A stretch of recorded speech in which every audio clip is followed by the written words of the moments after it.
के साथ बैठे हुए थे।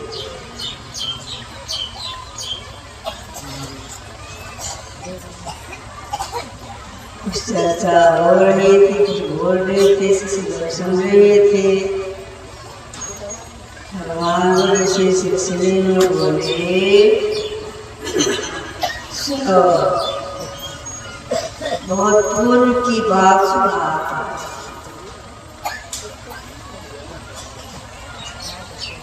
सबसे सचेत हो गए, पूर्व की बात सुनाएंगे। भगवान बुद्ध ने कहा, एक जंगल में एक बहुत बड़ा, बहुत पुराना बरगद का वृक्ष था। उस वृक्ष के पास एक हाथी, एक बंदर, एक तितिर पक्षी हो सकता है, तीनों रहता था। तीनों में बड़ा मेल था। इनमें तीनों जब बैठे हुए थे, किसी बात के सिलसिले में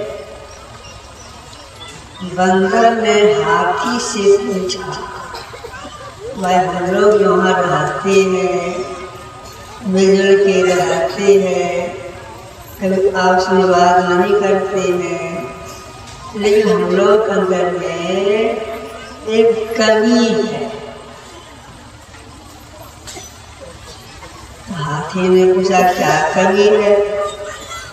कमी यही है कि कोई किसी को प्रणाम नहीं करता, अपने से बड़ों को प्रणाम करने से आयु, विद्या, जस और बल बढ़ता है। हम लोग किसी को प्रणाम करते नहीं हैं। तो कौन बड़े हैं, कौन छोटे हैं, इसका पता इसमें चलेगा। आप बोलिए, इस वृक्ष के पास में हम लोग रहते हैं, इस वृक्ष को आप कब से जानते? बंदर पूछ रहे हाथी से।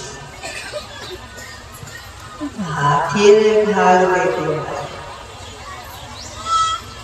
जब यह वृक्ष बहुत छोटा था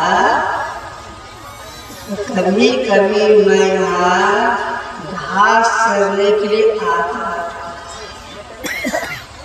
उस समय यह वृक्ष मेरे पेट में सड़ता था। उसका नुकसान नहीं किया, पेट नहीं दबाया। तब से मैं इसको जानता, जब बहुत छोटा था पेट में सड़ता था पहले, तब से मैं इसको जानता।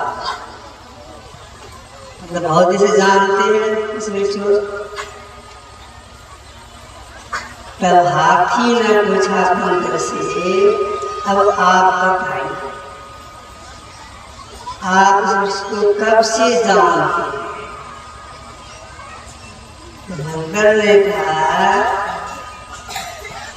जब यह वृक्ष बहुत छोटा था, बकार उससे भी छोटा था, तो मैं कभी कभी उछलता कूदता हुआ आ जाता था।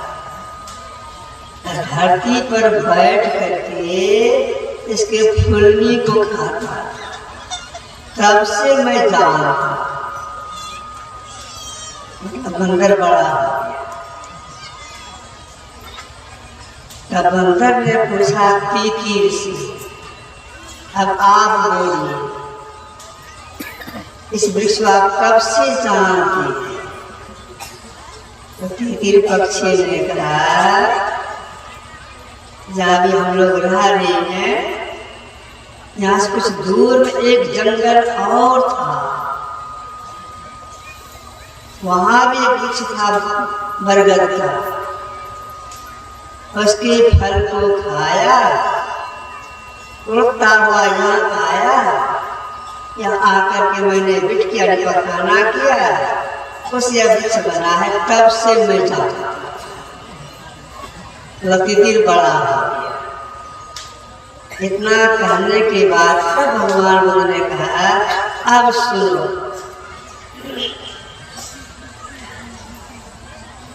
जो मेरी सेवा में है आनंद,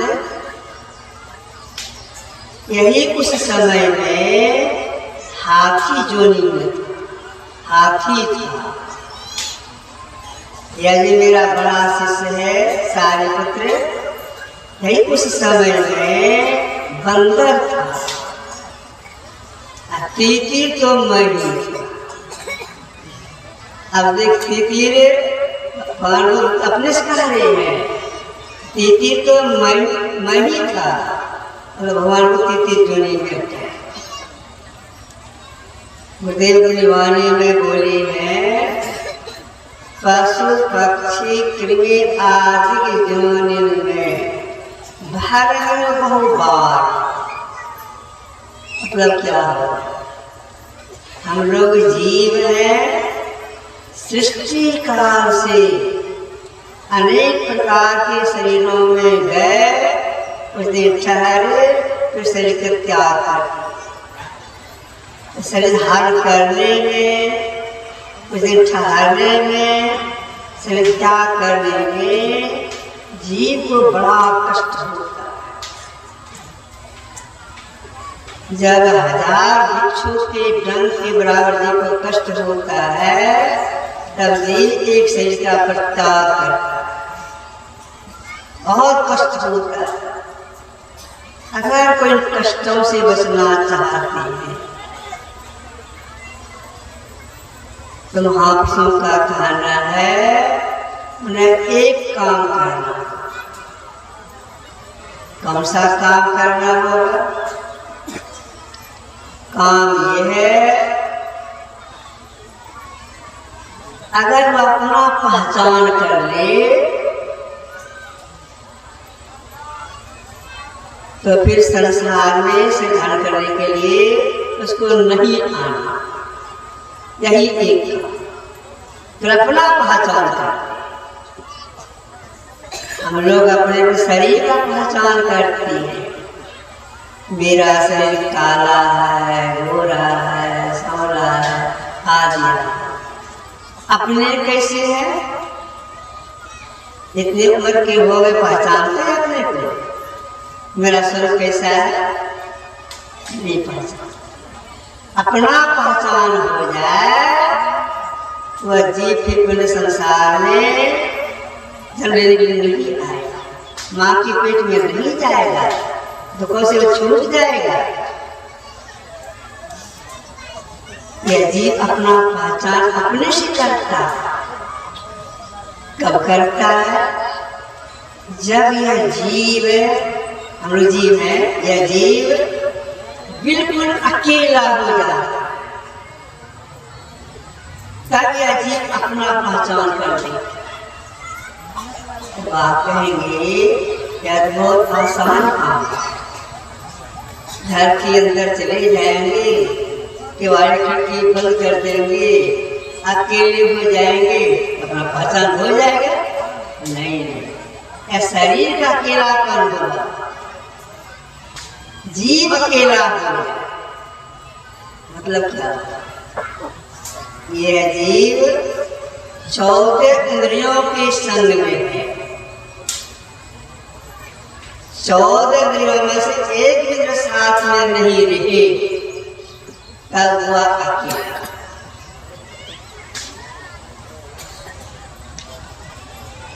चौदह इंद्रियां कौन कौन है? 5 कर्म इंद्रियां, हाथ, पैर, मुंह, लिंग, गुदा। 5 ज्ञान इंद्रियां, आँख, कान, नाक, जीभ, चमड़ा। 5 5 10, 4 सबके भीतर में है, मन, बुद्धि, चित्त, अहंकार। 10 14। 14 में एक भी नहीं रहे, 14 में से 14 दिनों में से एक भी साथ में नहीं रहे, तब जीव अपना पहचान करते। अभी हम जीव ठीक दोनों भाव के बीच में यहाँ पर जब तक जगे रहेंगे, कोई भी हो, जब तक जगे रहेंगे मनोभाव बीच में रहेंगे, 14 इंद्रियों के संग में रहेंगे। जब रात में खा पी के सोने के लिए जाएंगे तो स्वयं अनुभव करेंगे हाथ कमजोर हो रहा है, कान की शक्ति कमजोर हो रही है, बगल में कोई गपशप करते कुछ सुनते नहीं भी सुनते हैं, होते होते स्वप्न अगर देखने लग गए कहाँ चले जाए? कर्म। जब तक जगे हैं 14 संग में है, प्रभाव बीच में है, जब स्वप्न देखने लग गए उस समय इस हाथ का ज्ञान लगाता है? नहीं लगाता। पैर की ज्ञान लगाता है? नहीं लगाता। मतलब हाथ, पैर, मुंह, लिंग, गुदा, आँख, कान, नाक, जीभ, चमड़ा, इसका ज्ञान नहीं लगता। जब तक स्वप्न देखते रहेंगे भीतर में 4 इंद्रियों के संग में रहेंगे, मन, बुद्धि, चित्त, अहंकार। 10 तो छूट गया, 4 के संग में है, अकेले नहीं है, 4 के संग में है, अपना पहचान है। थोड़ी देर के बाद चले जाए गहरे नींद।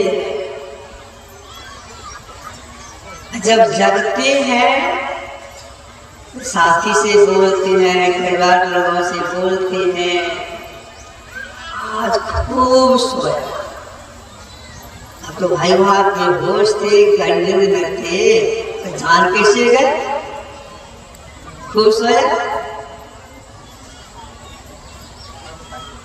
जब जीव कंठ से नीचे उतरने लगता है, मन, बुद्धि, अहंकार 3 रस इधर रह जाता है, एक चित्त के साथ भी चला जाता है छाती।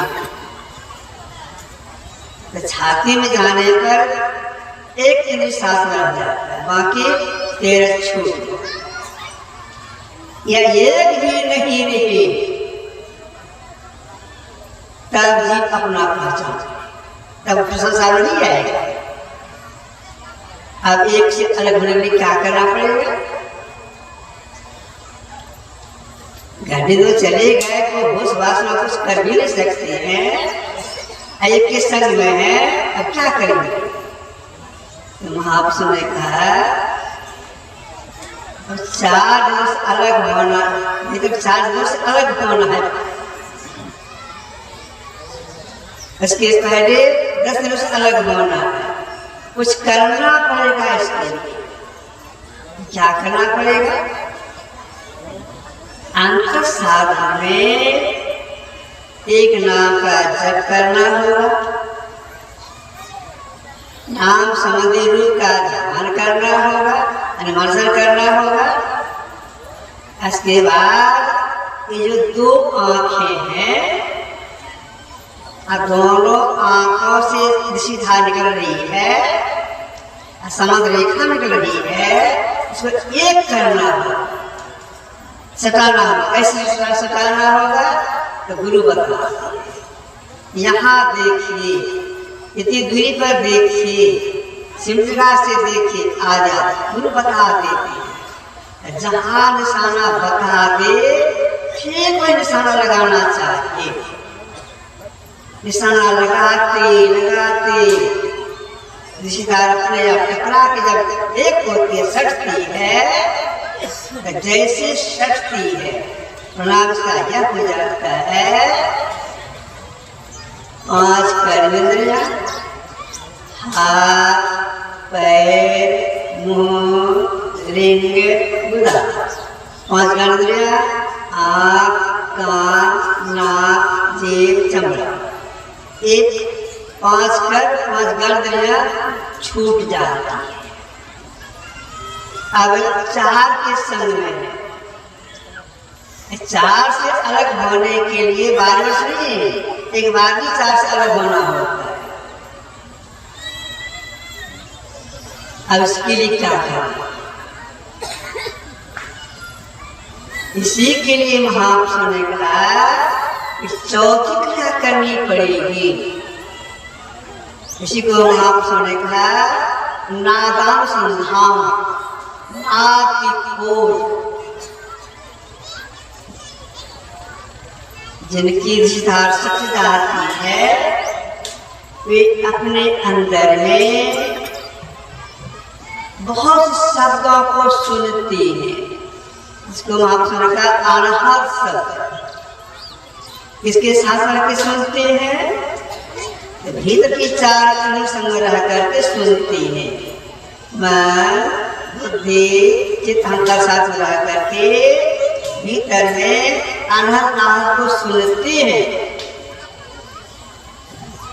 4 के संग अनहद सुन रहे हैं। अब 4 से अलग होना है। अब इसके लिए क्या करने की बात बताते हैं?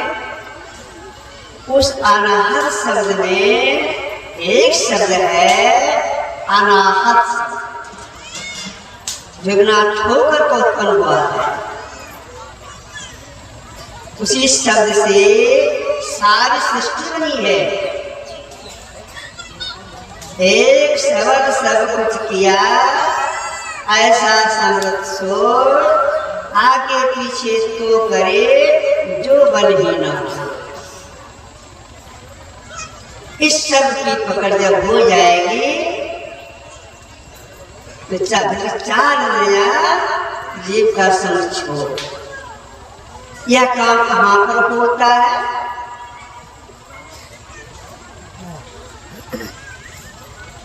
एक कुछ के महापुरुष हो गए दरियाशा, उन्होंने कहा मन, बुद्धि, चित्त, अहंकार की है त्रिकुटी रत दौड़, जंगरिया इनके परे रंकार की ठोर।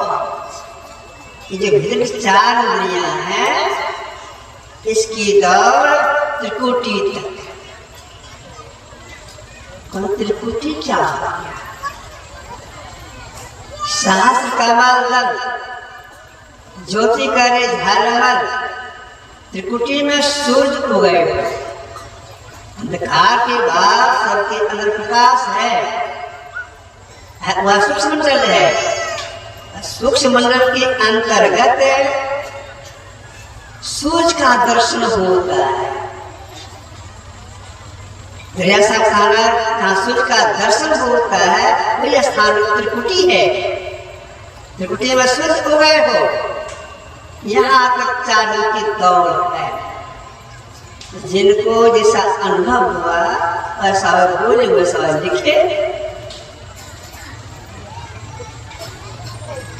तुलसी साहब संत हुए हैं, उन्होंने कहा है सहस पगल पार में मन बुद्धि हिराना हो, प्राण आगे चले स्वीकृत बखाना हो। क्या बखान? विमल विमल वाणी उठे अद्भुत असमाना आधा। मन बुद्धि हिराना हो, समझ क्या हो गया? नटना हिरा गया या नहीं? मतलब ये हो गया जब तक उससे आगे चलता है जीवात्मा तो मन बुद्धि चित्त अहंकार अपने अपने निजी सत्ता में, मतलब अपने अपने निजी सत्ता से मतलब यह हो गया अपने समष्टि रूप में विलीन हो जाता है। अभी जो शरीर के भीतर ये चार इंद्रियां हैं ये व्यष्टि रूप में है। जब एक शरीर की पकड़ होती है, जिस से पकड़ होती है ये चार इंद्रियां मन का जीव का संग छोड़ करके अपने निजी सत्ता ने समष्टि रूप में विलीन हो जाती है। गिराना परिणाम क्या होता है इसका? जिस क्षण एक प्राप्ति होती है उसी क्षण जीव अपना पहचान करता है। और क्या लाभ होता है इसमें?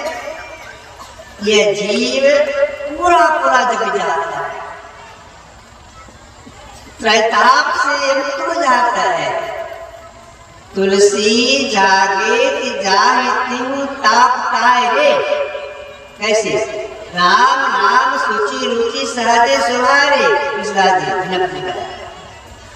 तुलसी जागे कि जाए तिहु ताप ताए रे।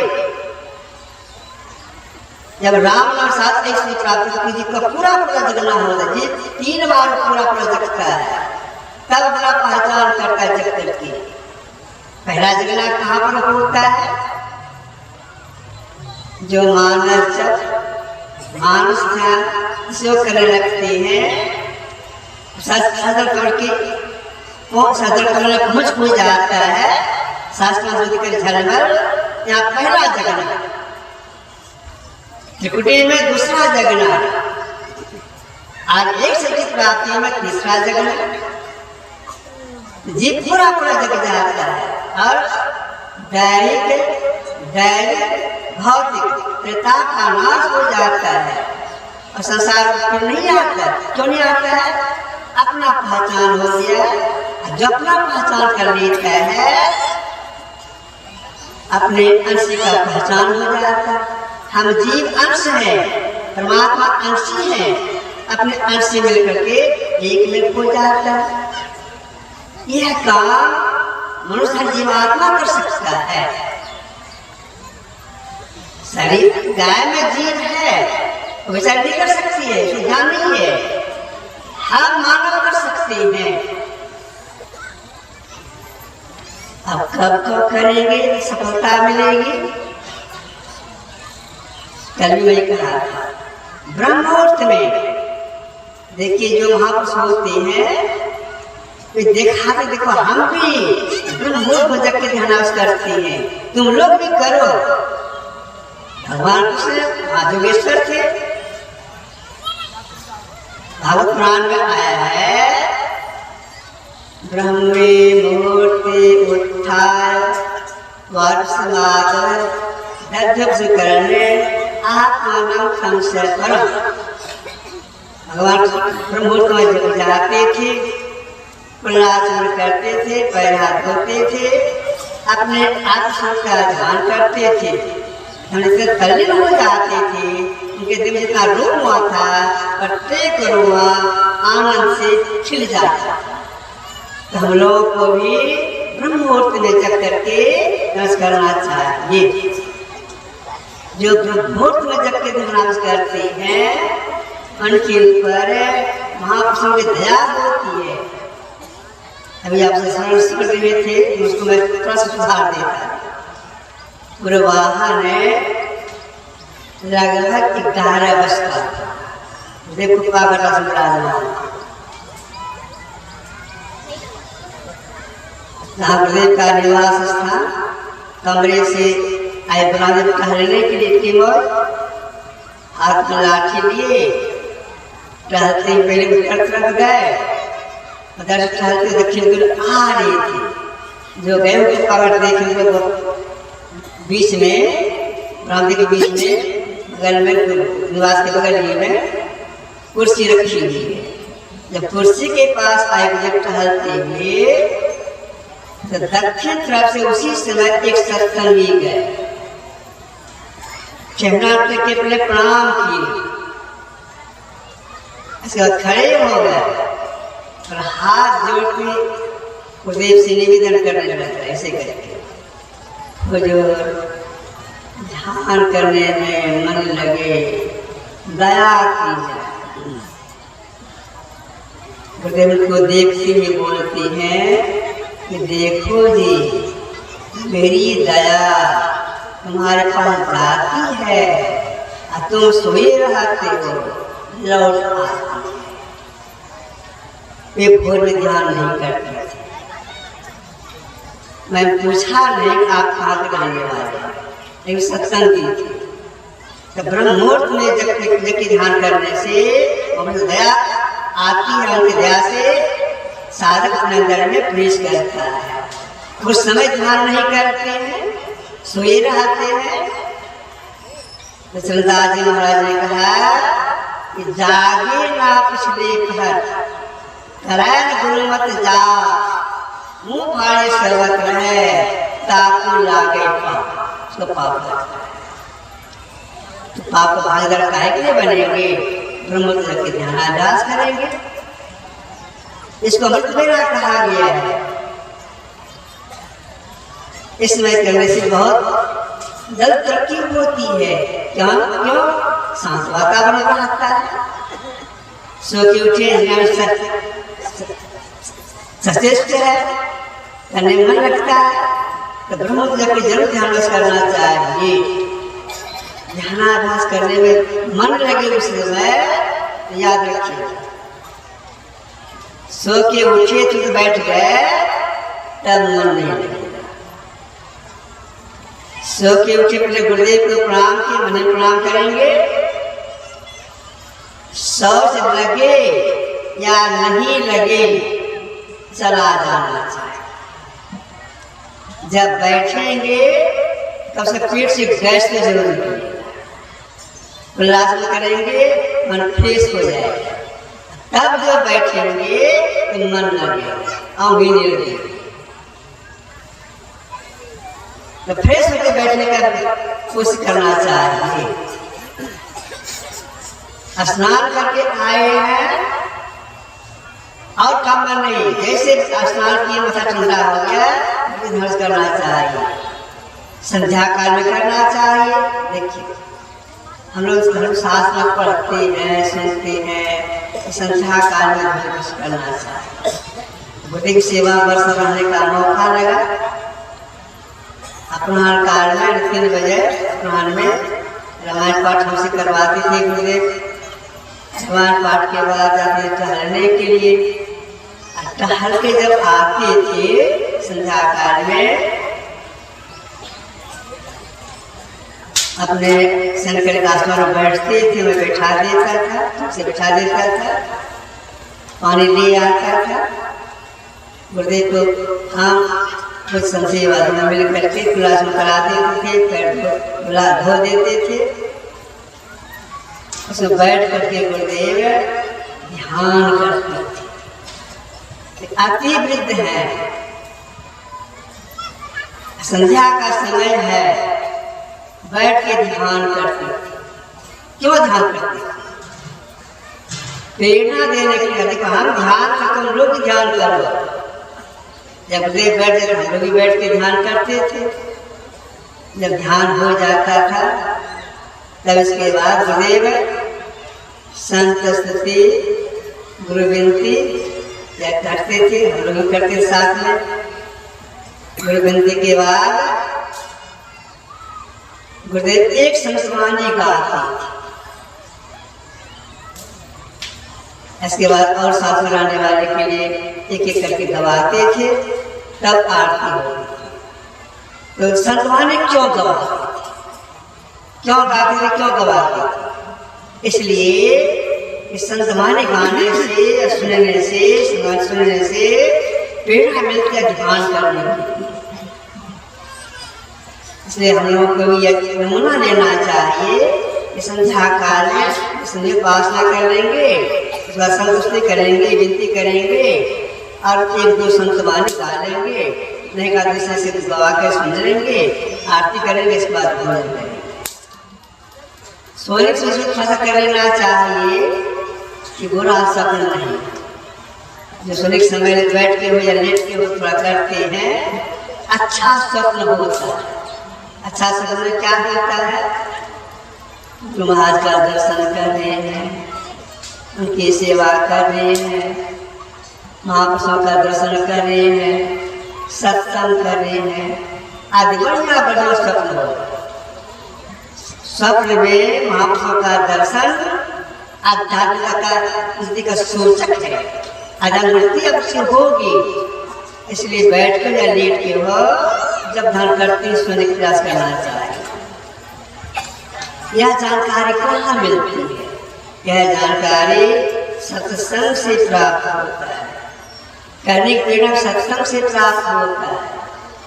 कल और आज यह सत्संग हुआ, यह है ज्ञान। पहले के राजा महाराजा लोग अश्वमेध यज्ञ, वाजपेयी यज्ञ और क्या क्या करते थे। जब आपको अश्वमेध में अश्वमेध घोड़ा होता है, वाज में घोड़े होता है, होते की बात होती है? नहीं, अश्व घोड़ा, वाज में घोड़ा, लेकिन दोनों फर्क है। लेकिन राजा लोग करते थे अश्वमेध यज्ञ, वाजपेयी यज्ञ, क्या फर्क है? एक वर्ण घोड़ा खींच रहा था, एक वर्ण श्याम वर्ण का हो या काला या उजला, आज के श्याम वर्ण का घोड़ा किया करते थे। उसकी पूजा होती थी, विधि विधान के साथ उनकी पूजा होती थी घोड़े की। उसके माथे पर एक बोर्ड लगा दिया जाता था, बोर्ड में लिखा रहता था जिस देश में जाएगा, घोड़ा जिस देश में जाएगा उस राजा को युद्ध करना पड़ेगा या कर देना पड़ेगा। उसके पीछे सेना रहती थी, घोड़ा चलता था, उसमें बहुत से देश थे अपने में, तो बटा हुआ था। जिस देश में पहुंचता था वहाँ के राजा अगर युद्ध करना था युद्ध करते थे या कर देते थे। बहुत से देश घूमता हुआ घोड़ा फिर आ जाता स्थान पर, तो पूजा पाठ के साथ उस घोड़े को क्या क्या किया जाता था?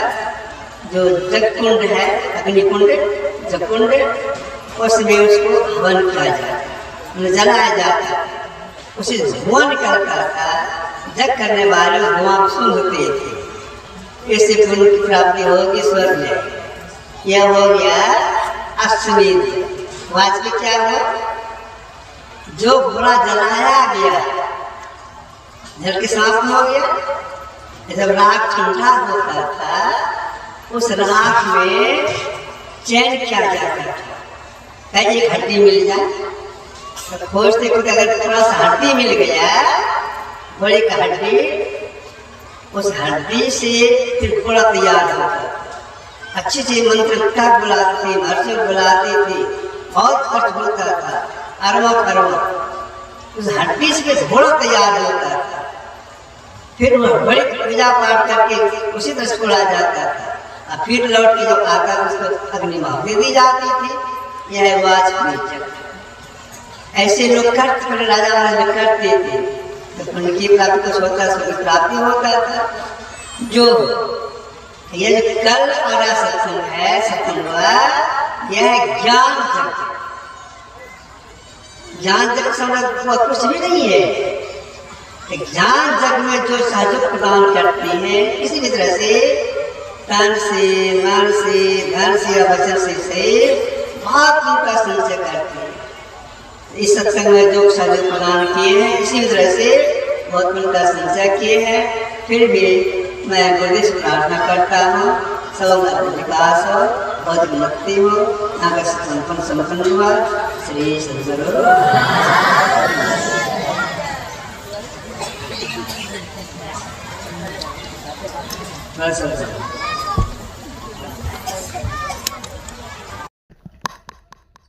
रुपेश बाबा चैनल को लाइक, सब्सक्राइब और शेयर करें। साथ ही साथ घंटी का बटन दबाना ना भूलें। रुपेश बाबा चैनल को लाइक करें, सब्सक्राइब करें और शेयर करें और घंटी का बटन दबाना ना भूलें। श्री सद्गुरु महाराज की जय। श्री सद्गुरु महाराज।